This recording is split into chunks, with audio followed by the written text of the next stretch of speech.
Welcome back to the Not Yet Adults podcast. This is, of course, the podcast where Collin Geffrey and myself, Eric Zayas, navigate adulthood and figure out exactly how to adult. Exactly. We're figuring out the science behind it. We got to get the formula just right, otherwise it'll mess everything up. How's it going, Eric? How's your week been? Pretty good. I'm just, same old. I met with the person I talked about last podcast. I believe it was last podcast where I said I was meeting with someone to discuss like job searching and stuff like that, and I met with her and like she gave me advice how to like beef up my resume and how to like network with people and things of that nature. So I'm gonna start implementing that into my job search strategy. What about you, man? How's your week going? My week, it was okay. I got another job application sent off, which I have a good feeling about, so we'll see what happens with that one. And another application from a few weeks ago, they're still taking new applications for, which makes me think they just haven't seen mine yet, so, maybe something will come from that. More videos. I went and saw the new Slender Man movie. That was the thing. Was it good? It was not. It was a bad movie. It was pretty terrible. But no, I have a lot of fond memories. Just especially when the first Slender game came out 5 or 6 years ago, just being with a bunch of friends in a room or on a laptop in the dark playing the game or whatever. Oh yeah, I remember those experiences fondly, especially because I was a bit younger and more like easily scared, and I was playing with a friend who was not easily scared, and it was a good time. Have you ever heard of the YouTube series Marble Hornets? Yes, I love Marble Hornets. Yeah, I got onto it like kind of near the end. I started watching that. For those who don't know, Marble Hornets is a YouTube series that's like a it's kind of like an ARG in the sense, if you don't know what that is, that's a alternate reality game where a fictional universe will be interactive in the real world.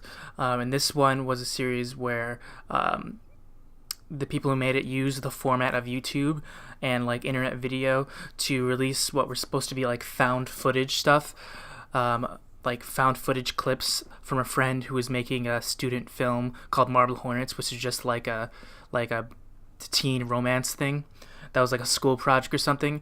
And the friend mysteriously, the video purported, he stopped the project like halfway because he started going crazy or something.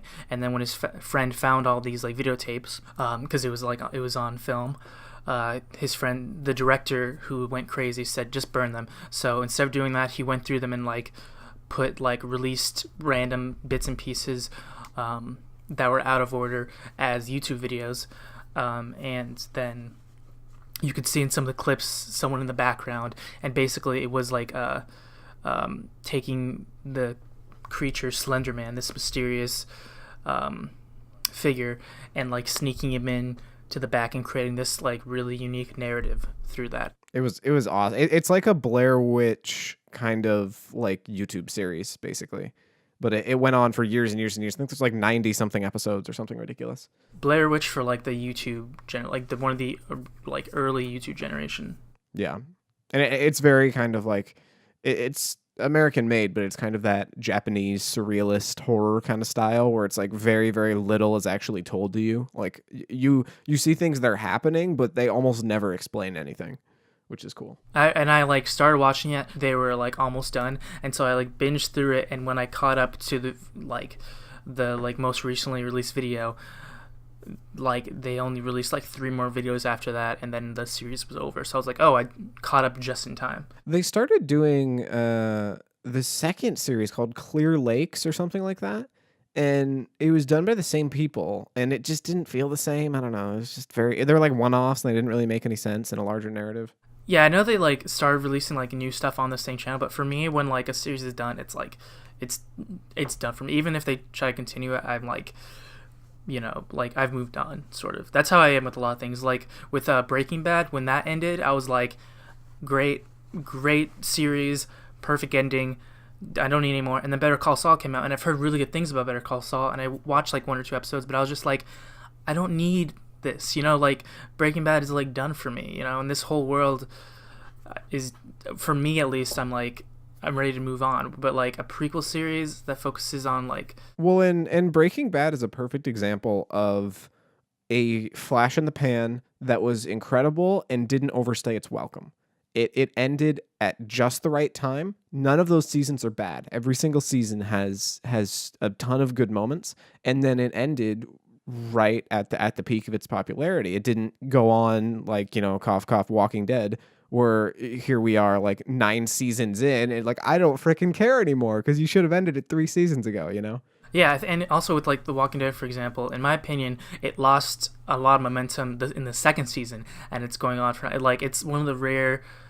Walking Dead is such an interesting cult phenomenon because I think the show's best season is the first season. Wow, that's a hot take. That's not a popular opinion. The reason I have that opinion, not just because like based off like like my how I feel about the show, but also like I've heard some things about like the showrunner. His name's Frank Darabont. I believe it was Frank Darabont, he's the director for Stephen King's The Mist, and I think it was Shawshank Redemption. Something Darabont, I would say. He was the showrunner for the first season, and then he was like fired at the beginning of the second season, and also like the second season apparently like they ordered twice as many episodes but cut the budget in half, Which you can tell because like almost the entire season takes place in the same like 3 sets on this farm. absolutely, and there's like not a lot of stuff that goes on. The second season, the momentum of the show gets like chopped in half. It's crazy. That said, the second season does do a really good job of really fleshing out the characters and giving you an idea of like emotionally and personality wise where they're all kind of sitting. Because my biggest complaint with Walking Dead season 1 was, and I've literally watched Walking Dead since season 1. I watched it the premiere night with my folks, and so I've been there literally since day 1 on the show. And my biggest complaint about the first season, even just being a kid, was that I basically knew like 3 of the characters' names by the end of it. And like none of these other characters, I had any freaking idea who they were. And so season 2, I feel like, not that this was intentional, but it was a nice reprieve from all the action of season 1 and just, dialing it back and taking some time to work on character as opposed to plot, which I appreciated. But yeah, Walking Dead's interesting, man. Because like I personally would say season 3 was my favorite season of The Walking Dead, just because I loved that drama between the prison and the governor's city, Woodbury. I love that so much. But yeah, I mean, Walking Dead, I feel like even the biggest fan would agree that like it's time for it to go. It needs to be put out to pasture at this point. I think The Walking Dead is is an example of one of those shows where, and like this is true with movies too, where like I believe the book is better than the show, and that's true with a lot of things. But for some reason, there's like this. I mean, I guess I understand. There's a cult phenomenon around it that like it could go on for like 10 more seasons and be like and continue to get like worse and worse. Although I think it's gotten better with the last couple seasons, but it could get worse and people will still watch it because there's like a whole culture built around it, and there's like an after show with like Chris Hardwick, and there's like a bunch of merchandise and video games and like all this stuff built. It's becoming kind of like it's like Star Wars in a way, where like there's this whole fandom around it, so that people will consume it for years and years and years, no matter how bad the quality gets. I agree to a certain extent, and like I love The Walking Dead. I love the comics. I love the show. I'm not trying to sound like a defeatist, but like I have no doubt that in some capacity Star Wars will exist 20 or 30 years from now. I don't think you can say that about Walking Dead.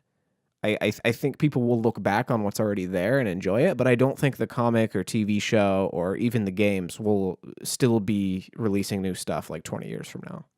I don't know, man. Like they have like Fear the Walking Dead now, which is like the same show but in a different setting. Please give us 20 seasons of Fear the Walking Dead. I want nothing more than to see 20 seasons. No, I'm just kidding. Fear the Walking Dead's not terrible. I haven't watched it, but I'm saying like they could just do like when The Walking Dead runs out of steam, they could like focus completely on Fear the Walking Dead, or like have a third show that's like Explore the Walking Dead, or I don't know, like just more spin-off shows like This World. Like they're not dedicated to these characters specifically because the characters drop like flies. Like even the main character could like die and they could continue the series. But see, I would argue that we are, because my biggest issue with Fear the Walking Dead was moving away from these characters I've spent all this time with, and seeing this cast of like I don't care about freaking any of these people. which was cool. Spoilers for Fear the Walking Dead season 4. They brought Morgan over as basically the lead on the show, and I was like, this is cool because it's taking an established character from the other show that I really like and is kind of making these worlds collide a little bit, and I thought that was a really cool move. And not unintentionally, they basically repiloted the show for season 4. That like you can start watching in season 4 and have not seen anything prior because they knew people weren't watching the show. So what do they do? Cut it, start from scratch, bring a popular character over. Let's repilot this thing. Yeah, and in doing that, they basically spoiled a part of The Walking Dead, because I was watching like the season finale of The Walking Dead, or like I think they even started promoting it like at the second to last episode. They showed Fear the Walking Dead and they showed Morgan on, and I was like, but he's on this other show. Like, why is he? And then as I was watching the final episode, I realized, oh, it looks. I think Morgan's gonna leave this area and move to like wherever Fear the Walking Dead takes place, and that's exactly what he did. Which I still don't totally buy that motivation that Morgan would just like, all right, peace out, I'm gone. Like, I still don't 100% agree with that, but I understand for the sake of, the story, they had to kind of make that happen. To take this topic and like, I sort of connect it with the theme of this podcast, are there shows from your childhood, television shows or movies that still hold up to this day? Like for example, for me, to set this off, I just recently watched The Iron Giant again. Oh my god, such a freaking good movie. Yeah, it's one of those movies that like I think it will honestly stand the test of time, because it's not only is it really good storytelling, the animation is still really solid, and it's definitely a kids movie, but like it's great for adults. It's got this, it doesn't like talk down to kids. It's got this like humor that's like very relatable no matter what age you are, and it's just like a humbling, heartfelt tale with a really good theme. I don't know that much about animation or anything like that, but I would wager to bet that animation style, more of a hand-drawn or a 2D, ages better than kind of a CG, like Pixar kind of style that we're seeing these days. Because kind of the 2D flat style, that's timeless. That's never going to go away.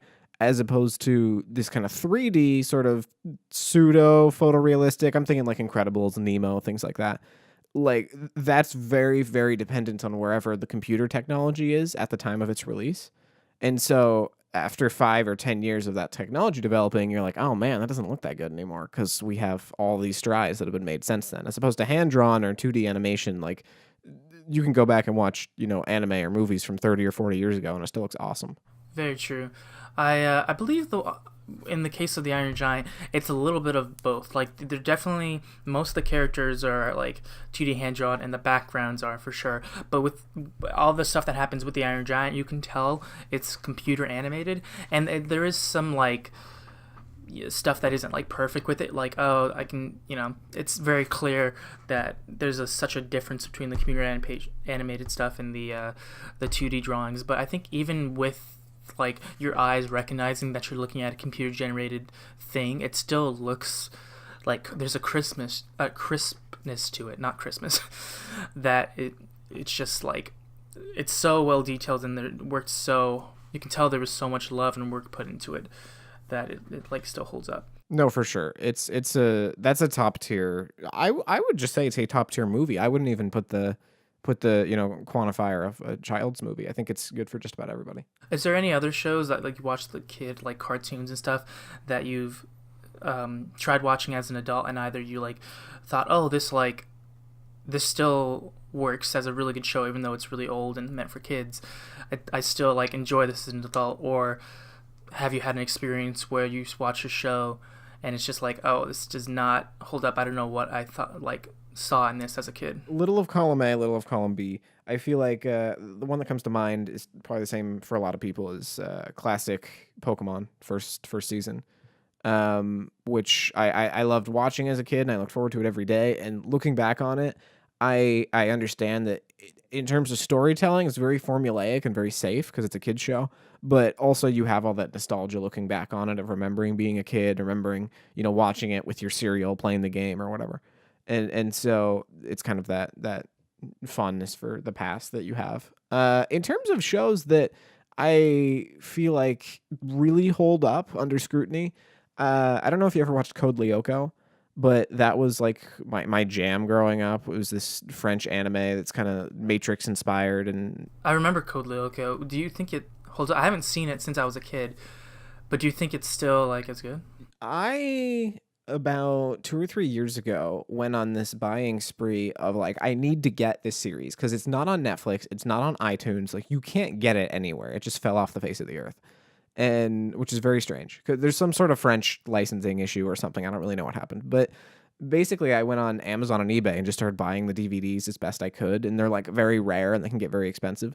So I bought every episode from season one via these DVDs, and like some have 3 episodes or 4 episodes or whatever.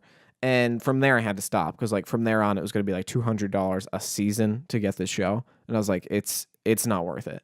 And then so anyway, I started going back and watching these, and I was like, I feel like these really hold up. I feel like there was this really cool blend of the real world scenes are done in like hand drawn 2D animation, and then the Lyoko scenes, which are on the virtual world or fictional world in the show, are done in kind of CG, sort of pseudo 3D. And I feel like that show really holds up. As it happens, I didn't even know at the time, but they've made a YouTube channel. There's an official YouTube channel for the show that has every single episode in its entirety.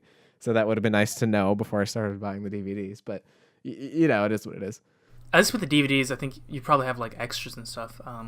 Yeah, and they're a higher quality. We don't want to get into like the weeds, but YouTube video compression is kind of disappointing. When your video looks so nice, then you upload it, and you're like, oh god, YouTube. Yeah, I remember watching. I never like watched Code Lyoko from beginning to end like a series that I kept up with. It's one of those things where when it was on, I was like, oh sweet, Code Lyoko, and I jump into an episode, and I had a like. Code Lyoko is a rare example because with like those type of shows like animes, there's always this. I guess you could describe it as the MacGuffin of a type, where there's a goal for the characters, and they always get close, but they never like succeed with it. And there's so many I can't think of a specific example, but there's so many like right now. But there's so many shows that like we need to do this, and like I think like with Inuyasha, for example, I don't know if they ever completed the Sacred. I'm sure at some point, but like for so long, they were like, or like Dragon Ball Z with Cell. Like, did they ever fight Cell? I don't know because it took freaking 6,000 episodes to get there. Yeah, and I think Code Lyoko. The reason I bring this up is it's a rare example of a show that like gets its goal and then keeps going, because the goal, from what I remember, was trying to bring this like.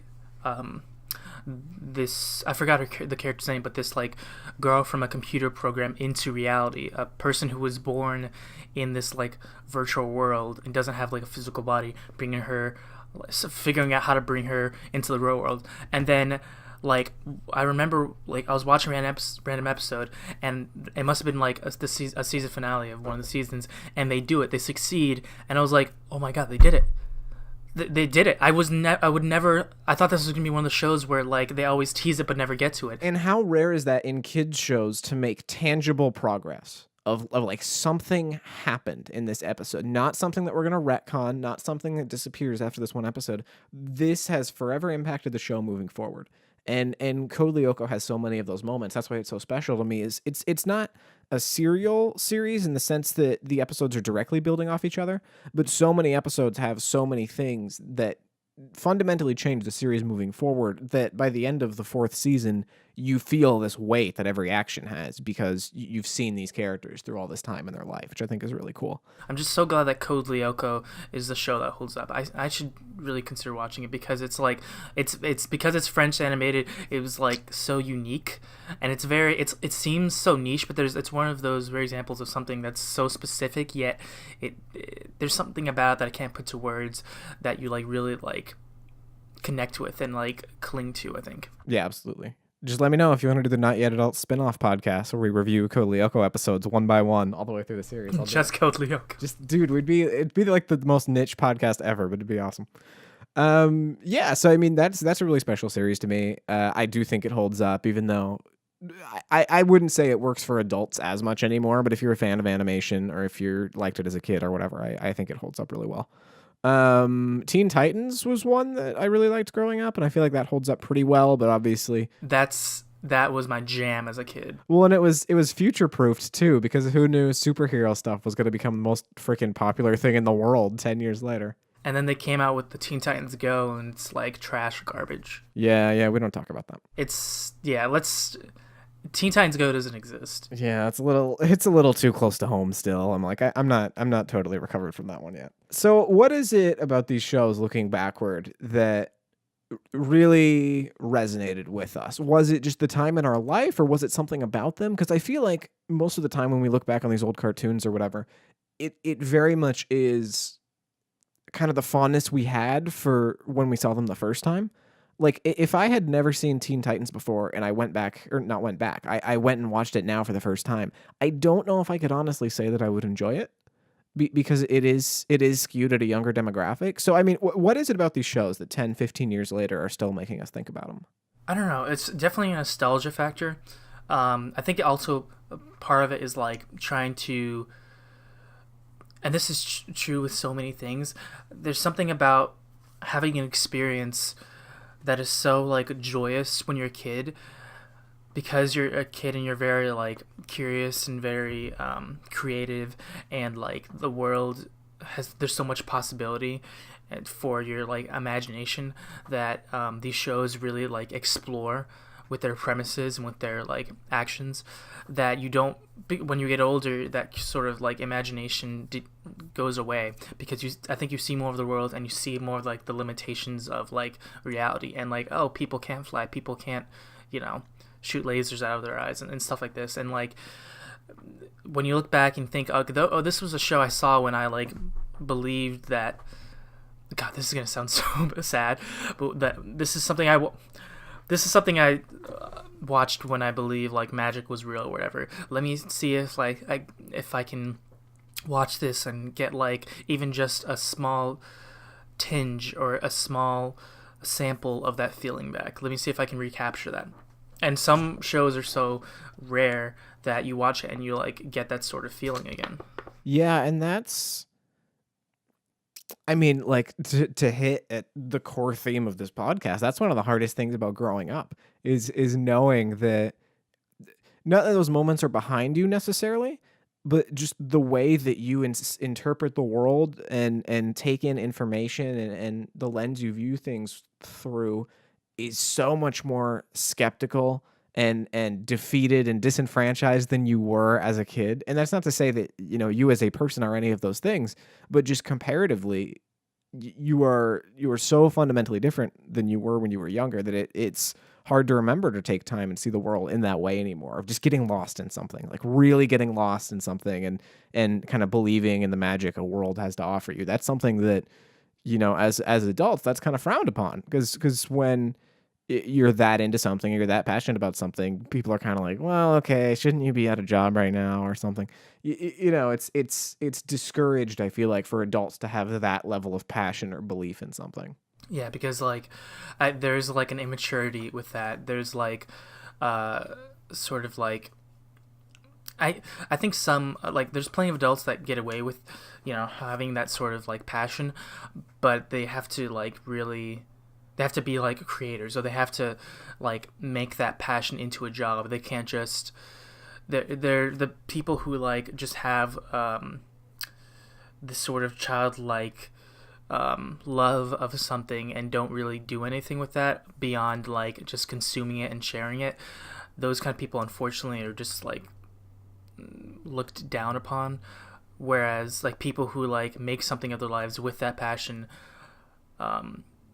it's justified because, oh, they're like still being an adult about that childish thing, you know what I mean? Like they're still treating that childish love in a way that has a maturity to it because they're making it into a job, you know what I mean? Sort of they're dreamers, and their head was always in the clouds, but they found a way to make it work. They nailed it down to reality just enough to make a career out of it. And I think that, as sad as it is the key thing of, realistically, providing it's legal, you can do pretty much anything. And so long as you find a way to monetize it and make a living doing it in in a certain respect, you have earned the respect of others, so long as you can find a way to make it work for you. And that's, I mean, we could do a whole episode on money and society and stuff, but I feel like that's where respect is earned most of the time is, are you sustainable? Are you financially well off? And if so, people typically respect you.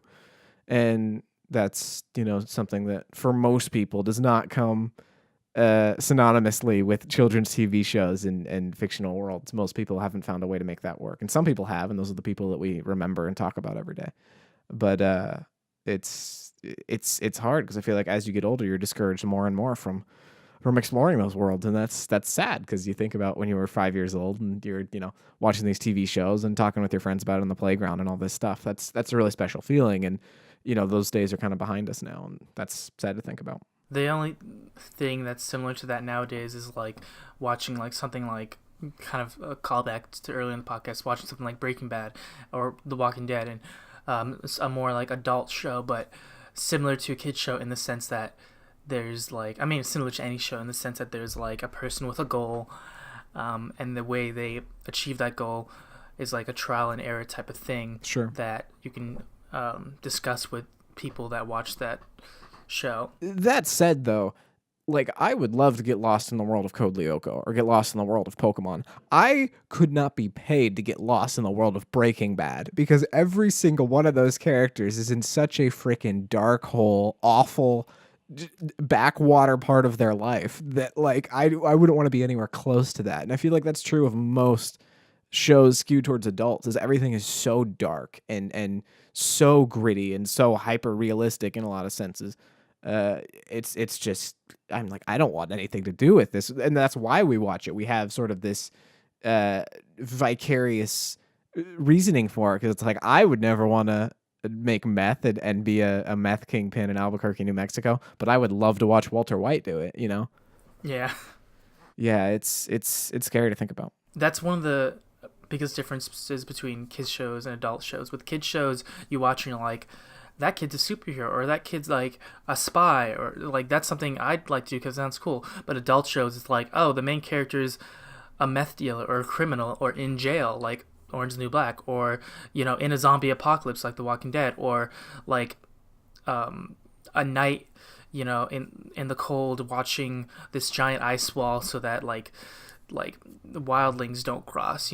Those are situations I wouldn't want to be in, and those are not people I aspire to be necessarily, but like it's cool to watch this other person do it. I feel like that's also largely attributed to kind of this movement of the anti-hero that we've seen in the last 10 or 15 years of, I'm not going to say gone are the days, but all but gone are the days where we have the shining example of good and virtue as the main character, and they will never do wrong, and they will always strive towards being right, and that is our leading character. We don't really have that anymore. It's always shades of gray, and we have this lead character who's morally ambiguous and takes a little bit of wrong with their right, and isn't necessarily thrown into a box. And so we've kind of made this box. It's called the anti-hero. But with that comes, I think, darker worlds and darker choices and more kind of variations as opposed to just totally good or totally bad. And that's, I think, kind of it's hard when we grew up with things that were very much like, here's the good guy, here's the bad guy, and one of them's going to win. It's probably going to be the good guy, and then happily ever after. And even though it's a very simple way of thinking, there is kind of a fondness for that looking back on it, because we don't really have stories told that way anymore. Yeah, even something like Superman, like Man of Steel or Justice League, the Superman is literally a character built around like hope and built around the idea that like anybody could be a hero. I mean, it helps to be able to fly super fast and have super strength, but like here's a person that was built around good virtues, and now we'll watch him in a movie where he's like knocking down buildings and doesn't care, and like breaking a guy's neck and stuff like that. Like this person that like should be a symbol of hope, but is just like making Superman an anti-hero. It's just like, why would you do something like that? Like, here's a person where you have an opportunity to show like hope in a dark world, and you're just making him dark too. Like, come on. I think on honestly, as strange as it sounds, I think like a better superhero movie would be something like Mission Impossible, where like Tom Cruise, I mean, like, say what you will about Tom Cruise in his personal life, I think he's a really good actor. And in Mission Impossible, even though it's like Hollywood action movie, cliched stuff, that's a character. Ethan Hunt's a character that like will always do the right thing. He's more. I feel like in that way, Ethan Hunt is more like a Superman than like Man of Steel Superman. Because like Man of Steel Superman doesn't seem to really care about doing the right thing, whereas like Ethan Hunt like will always like choose to save his best friend instead of like letting his best friend die so he could like get to the plutonium and finish and succeed in the mission or something like that. Yeah, and I totally agree, and that's kind of disheartening in a lot of ways because I feel like Superman at his core is the shining example of good and virtue more than almost any character in all of pop culture. I feel like Superman literally embodies good and goodness and doing the right thing. And he's the ultimate Boy Scout. Yeah, he really is. And that's why I feel like in the last 20 years or so, people have kind of been like, well, I'm bored with Superman. He's got too many powers. He's too strong. He always does the right thing. Mm-hmm. And hot off the tails of Christopher Nolan's Dark Knight trilogy, the folks at DC were kind of like, what can we do? How can we change this character and reboot it for the modern age? We're like, we'll make it desaturated and gritty, and he's morally ambiguous, and I don't know, ship it. It's fine, and here we are. But yeah, I don't know. I feel like the way that stories are being told has changed tremendously since we were kids. I feel like the way characters are portrayed has changed tremendously. And it's not that the stories being told now are bad, but there is always going to be that fondness for how things used to be because, whether it's the time you were at in your life or something about those stories in particular, you're always going to look back on what was and what could have been. And there's always going to be, a certain level of fondness there. Absolutely. It looks like we're reaching that point. Yeah, we are. I love this, by the way, because full transparency to everyone listening, we had a completely different topic planned for this episode. We had two different topics. And like we just started talking and we're like, oh, wait a minute, there's something here. Let's just dive in. So that's kind of the magic of this show is it is kind of up in the air and we're figuring it out. But you and I can just talk for 40 minutes about nothing or 30 minutes about nothing, which is cool. So anyways. All right, Eric. Well, we should probably start to outro this here episode. Before we get to all the plugs, is there anything you'd like to say to the fine folks at home? I feel like one thing I'd like to leave people with is like, this is going to sound super cheesy, but like, I think it's important to hold on to that imagination as much as you can, even if it doesn't appear very adult-like, even though if it is immature. I think it's important to have that, hold on to that magic as much as you can for as long as you can, because without it, like, you get dark and gritty Man of Steel, and no one wants that. No one wants that, yeah.